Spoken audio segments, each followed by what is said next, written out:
without further ado, I'll give the floor immediately to the Chairman of the Foreign Affairs Committee of the European Parliament, Elmar Brok. You have the floor. Thank you very much for this opportunity. We had today several discussions with Mike Rogers and his delegation. Especially Mike Rogers is the chair of the Intelligence Committee of the House. And we do that together with Claude Moraes from Libe, because we had this joint discussion already in October in Washington, which was an intensive debate. And we are thankful that our American friends came over to continue this debate in order to find a solution. Let's make me a few remarks before I give to Mike and Claude the floor. I think first of all, we have to clarify it, that we Europeans are not happy with the situation, both in the question of data protection law and as the question what NSA does in detail. But we are very clear that we can have this discussion with our American friends because America is a country of democracy, the rule of law, and that we live on common values.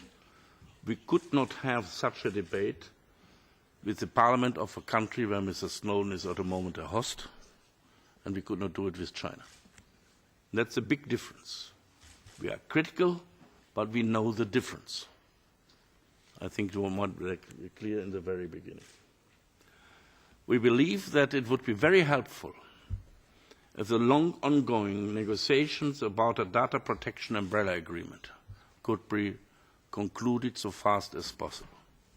The European Parliament had accepted to ratify, for example, SWIFT and PNR agreement because it was promised to get a data protection umbrella agreement between the European Union and the United States. This agreement is more or less ready, with the exception of the rights of European citizens.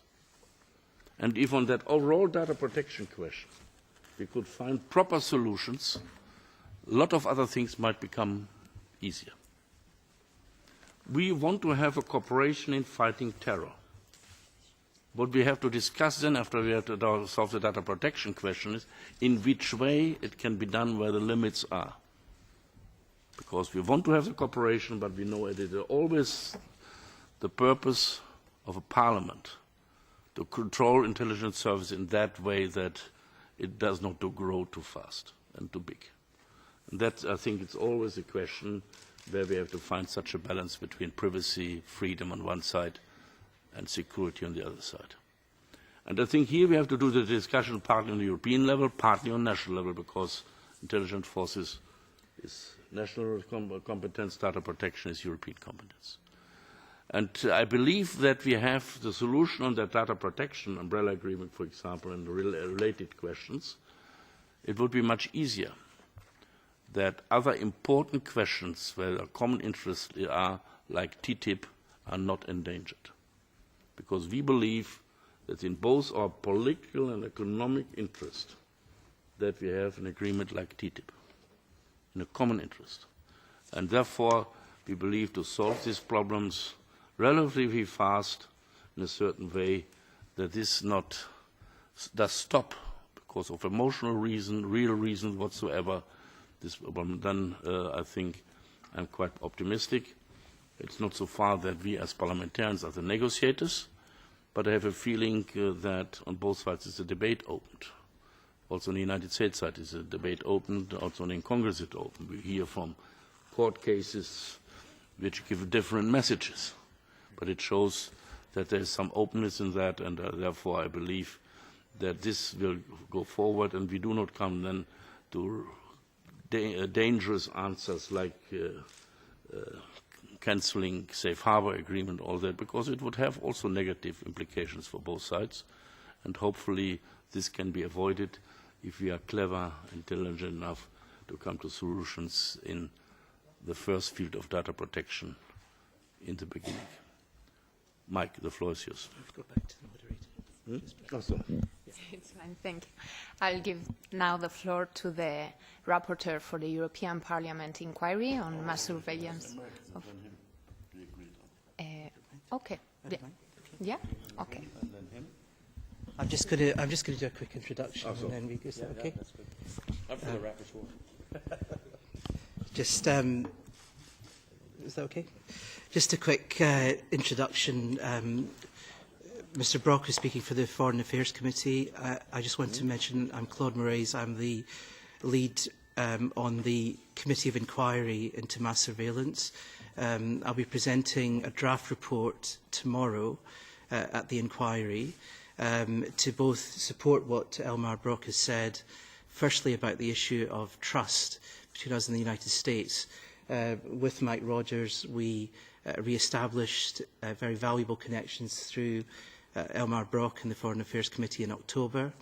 It was essential to do that, and today we welcome the full group who have arrived today, and I think we've spoken very frankly about the issues. Elmar Brok has set that out. What I wanted to mention was that in doing so, we managed to speak about some of the key issues where we would agree, but also some disagreements, of course. In presenting the report tomorrow, we also discussed some of the issues that we discussed between our delegations, and I wanted to emphasise some of those which Elmar Brok has mentioned. But certainly tomorrow we will present some of those ideas that the EU-US transfer of personal data should depend on the conclusion of an umbrella agreement which needs to protect EU citizens' rights. That is on the table, and that must happen as soon as possible. We are very discontent with the Safe Harbour Agreement, and we believe that should be suspended, and a TFTP, there is a TFTP problem until there's a redress mechanism for EU citizens. And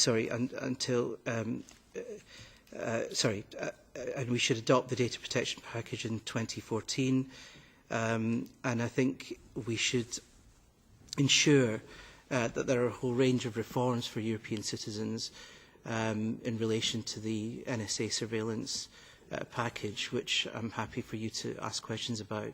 We will go to plenary with the report in February, and the report will go to committee in January. I just want to say that by way of introduction before we have some questions.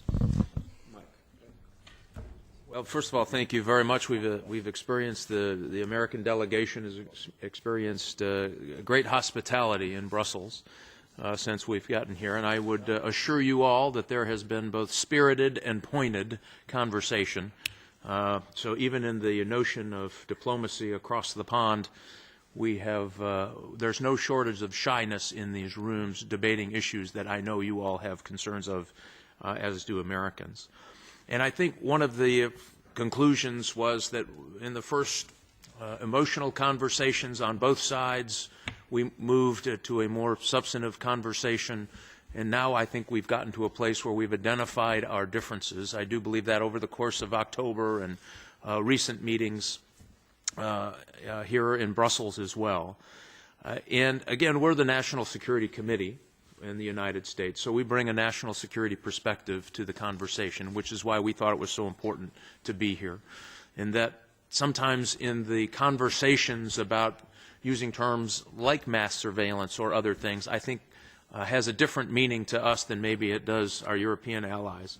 We don't believe there is mass surveillance as the way it's described. So we're finally starting to narrow the definitions so that we can talk about the same things at the same time. And we bring that perspective of for every American terrorist plot we have disrupted 3 in the European Union. To us, that's important. And so we want to make sure that we find a solution that doesn't disrupt the ability for American intelligence services working with European intelligence services to disrupt terrorist plots in the European Union. Also to continue work on counter-proliferation. We also worry of that. Also to continue work on foreign agent efforts to undermine political stability both in Europe and the United States.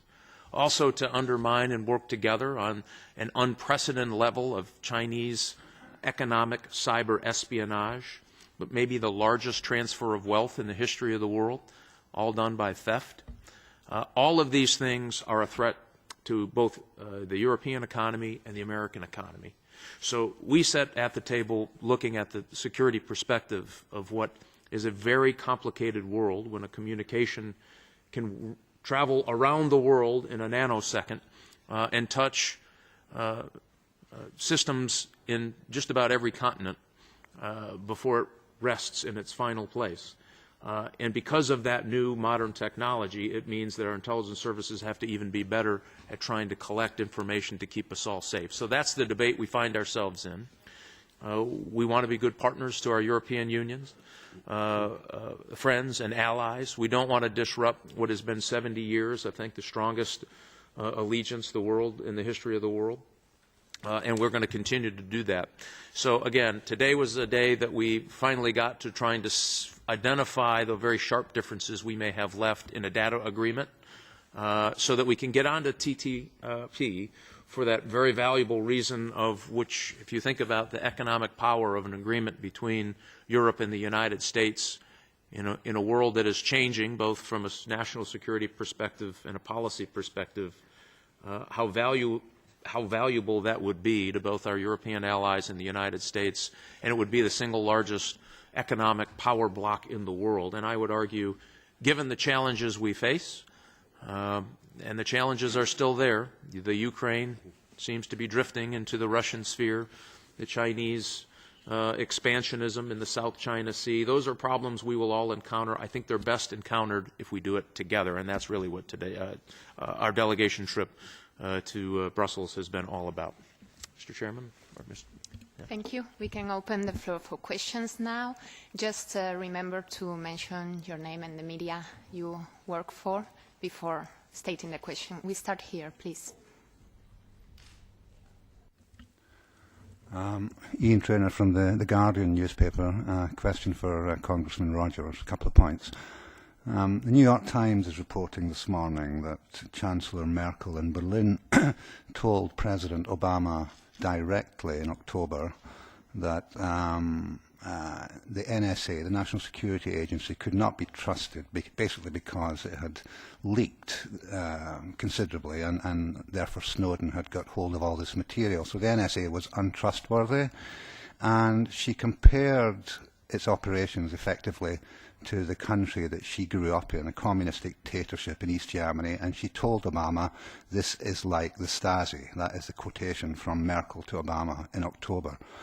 What, as an leading American politician, I mean, when a German chancellor says that about the American Security Agency, how does that make you feel?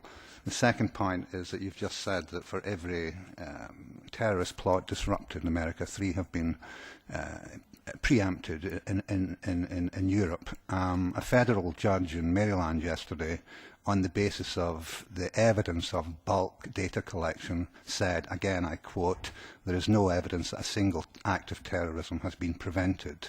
Can you comment on that, please? And on the New York Times, I won't comment on the New York Times piece or a conversation that may or may not have occurred with our president and Ms. Merkel. I can tell you this, that much of what we see, and no offense to the Guardian, but it's not exactly accurate. You get 3 pieces of a 1,000-piece puzzle and come to a conclusion about what information you have and what it means in the world of collection. Just because an intelligence service has a phone number doesn't mean they listen to a phone number. We do believe, for those of us in the national security space, that it's important. Well, let me just leave it at that.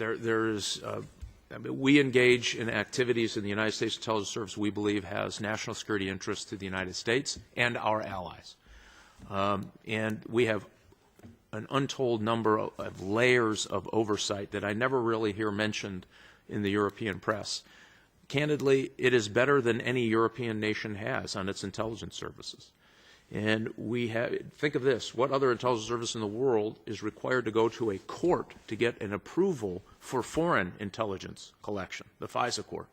You won't find that anywhere in the world. So in addition to that court oversight, you have congressional oversight, both the House Intelligence Committee, the Senate Intelligence Committee, both bipartisan bipartisanly made up committees. You have an independent inspector general. You have Department of Justice, and then you have the checks and balances within each intelligence service that reports back to the United States Congress. So we believe within that framework of oversight and the demands on collecting information that is accurate and exact and prevents terrorist activity, that we've structured it about right. Can we work on transparency? Sure, I think we can. I think we're going to do that. This committee is working with President Obama on some review and some recommendations that are getting ready to come out on this. On the court case, I would look, the court case is in defiance of what we have already seen go through the appellate court system in the United States and the Supreme Court. So the body of legal precedent on this particular case is huge, and this is just one case. So what will happen is this will go through the process. It'll go to the appellate court.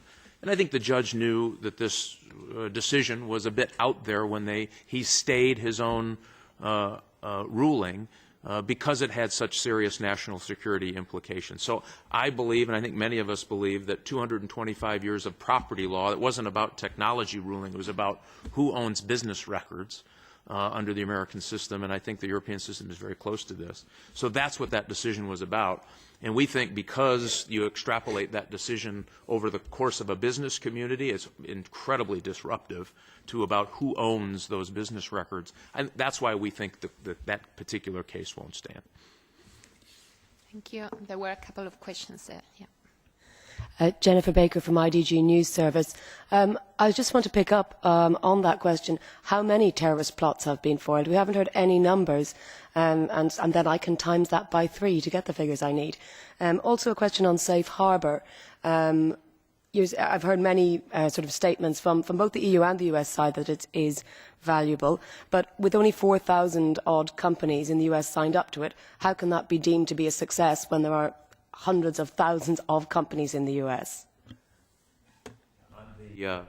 On the matter of the numbers, I will tell you the top line number that has been released in public is 54 total. That's US and European combined. I'll let you do the math. That we believe are directly related to the programs of which are in question. On safe harbor, it is a work in progress. Our FTC, our enforcement arm, has had about 10 successful cases when it comes to companies violating privacy from a private perspective. None, by the way, from our intelligence services. There haven't been any determination that that's happened since the beginning of it.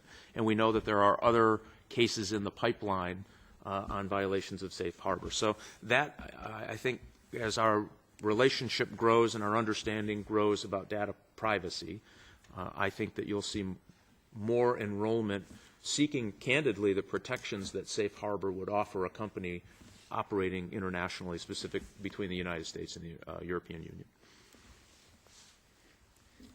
Just quickly on safe harbour, we had a hearing where the Galexia report was stated, which gave very compelling evidence of the flaws in safe harbour. This is a political view across the spectrum in the Parliament.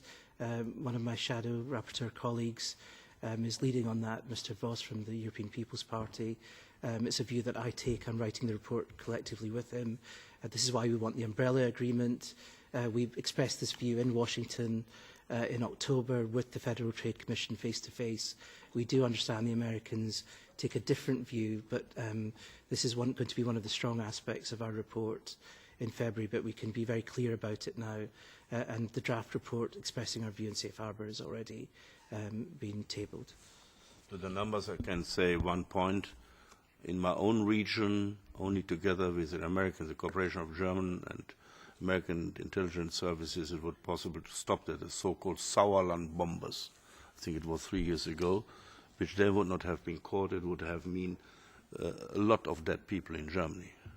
And here was it well as well to have the cooperation. What we discuss is the dimension, and should be never the limit, not the principle of cooperation. May I just say we do need redress, so we need something else for the companies and safe commerce. I need to add that. So Jeremy Fleming from Euractiv. Congressman, can I just ask if you have had the chance to discuss the impending appearance by video link of Edward Snowden in this Parliament, and whether or not what your personal thoughts on the Parliament's decision to offer him that opportunity? And one other question, if I may. You referred to the Chinese cyber espionage as representing the largest transfer by theft. On what basis do you make that suggestion? I'll take the the gentleman who's released information from the United States first. I won't tell you exactly what I'm thinking. I'm not sure it would be fit to print. We have strong concerns. We've had very, very direct dialogue with our colleagues and compatriots in the European Union. I personally do not believe it rises to the dignity of this body to have someone who is wanted for a crime in the United States for stealing information that has jeopardized the lives of U.S. soldiers in Afghanistan and other places around the world. I do believe that this would have a reaction in the United States that would not be helpful to a constructive dialogue as we continue to work out our differences here. And I'm not sure how much more pointed I can be. I think it would. We have had good discussions here. I felt very comfortable that they have heard our collective concerns on that. I relate it to having the janitor of the bank who figured out how to steal some money being brought in to talk about high finance and solve the problem. Not a great idea. On China, what we know is their cyber theft is alive and well. I will tell you that one American company lost its intellectual property. What they're doing, by the way, is getting into these systems, and any economy that is an innovation economy, European countries, Germany is a big target of their economic espionage, the United States. And they're stealing that material, those blueprints that allow a business to operate and create new products, taking it back, repurposing it, and putting it back into the economy to compete against those companies. It is a tremendous drag on the European economy and the U.S. economy. One very large American manufacturer had that theft happen. They estimate it cost just them, one company in America, 25,000 manufacturing jobs. One company, one intellectual property theft repurposed in China. And part of our concern is that we don't have, even today, we don't have a good united front against cyber economic espionage from the Chinese. We hope to do that. I think our strongest allies in that fight will be the Europeans.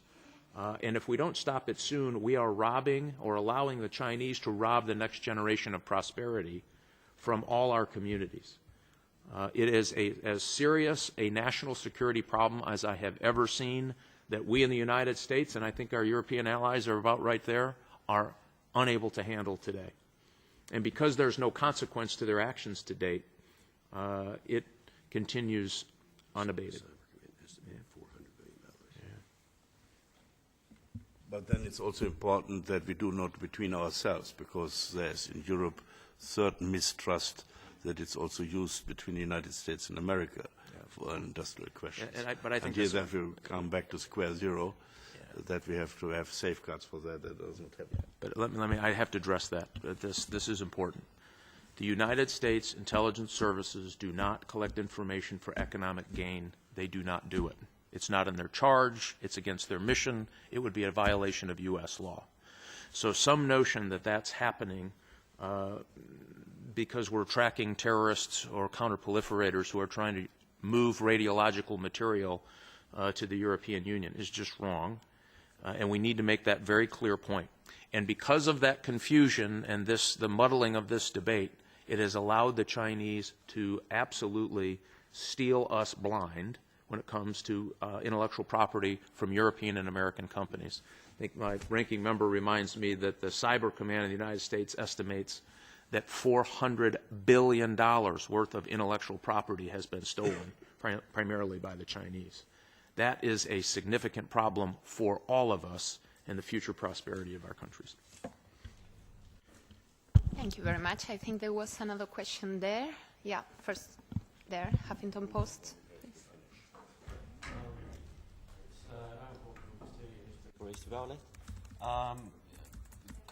No, sorry. First of all, I think this person in front of you had a question before.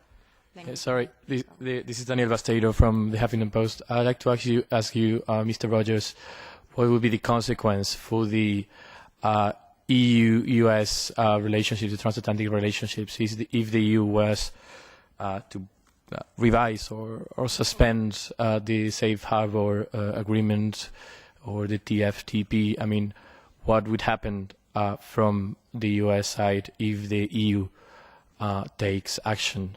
Thanks. Well, again, the best action we can take is working collaboratively to a solution, and I think that's where we are, and I hope that's where we end up. We need to understand the safe harbor provisions will harm economically the Europeans as much, if not greater, than the United States. European companies who have invested in the United States need that safe harbor provision to conduct their business in a way that makes them competitive. And I would hope that we wouldn't try to interrupt that for a political fight.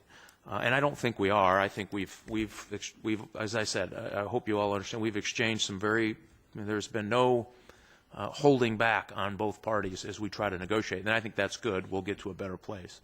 You're talking about the SWIFT program. You know, that's a program that works. It's a model for how the Europeans and the United States have harmonized our ability to protect privacy and still get the information needed for security. To suspend the one notion that would be the one model for cooperation, I think would be a bad idea. I think that would be a hostage, not necessary in a debate where I think we can come to a more amicable conclusion in the negotiations. Okay, so I think we had another question here. Yeah. And then, hello. Germán Aranda for El Mundo. For the firstly for Moraes, I wanted to ask for if he can advance a little bit the main lines of the text of the European Parliament gonna present tomorrow.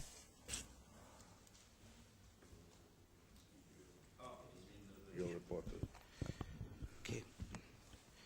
Just in terms of. Okay, in terms of the parliamentary report, there's going to be 6 reports, and this is the final draft being presented tomorrow before the committee. It's going to set out 3 sets of reforms, our suggestions for national parliaments, suggestions for EU reform, and suggestions about our relationship with the United States. So that would include issues like safe harbour and so on. So in all of these areas, we're going to make what are essentially suggestions, ranging, there are a whole range of issues about scrutiny, about our options, and we're going to set out different options. I gave you an example of some on the umbrella agreement and so on. But if I just give you a snapshot relating to the previous question, it's not an issue about consequences or sanctions, it's an issue about trying to find agreement. On safe harbour, for example, it is absolutely right that the EU citizens benefit from safe harbour. It's an issue of our rapporteurs and myself finding that essential parts of the agreement just didn't work for us, and that we're trying to find a reform. So it's about working hard to do that. And on TFTP, of course, we want that to happen, but in the report we talk about ensuring that data issues are not put into the agreement, because we want to ensure that the data regulation is the key aspect of what we do, and we look to the future. We want EU governments to implement the data regulation immediately. So it's a really wide-ranging piece of work, and it talks about EU governments as well, which is very important, as well as our relationship with the United States. So it's quite a wide-ranging report which will be tabled tomorrow. It's in draft, and then that will be amended by members before it's presented finally to plenary in February. So I stress that it's a draft report which will then be amended by members of Parliament. And another one for Mr. Rogers, who said that they don't make economical surveillance, but there is that case about Petrobras, the Brazilian company in Brazil, which were proofs that there were surveillance against it. What kind of, if it's not economical, why could the United States spy them? Again, I think the characterization of the Petroblast case is inaccurate. It's not completely accurate, number one. And number two, when you have adversaries intermingling with our allies, it's best that we understand exactly what that relationship is. And again, there is no economic espionage conducted by the U.S. intelligence services. It is not in their charter. We don't allow it. That's not in their mission set. And they would have no way to distribute that information that would be valuable to any economic interest in the United States because of the way we've structured them and the oversight that this committee provides to make sure that doesn't happen. Okay, thank you very much. That's all for now. We have to close press conference here. Anyway, thank you very much for attending press conference and have a nice afternoon. Thank you.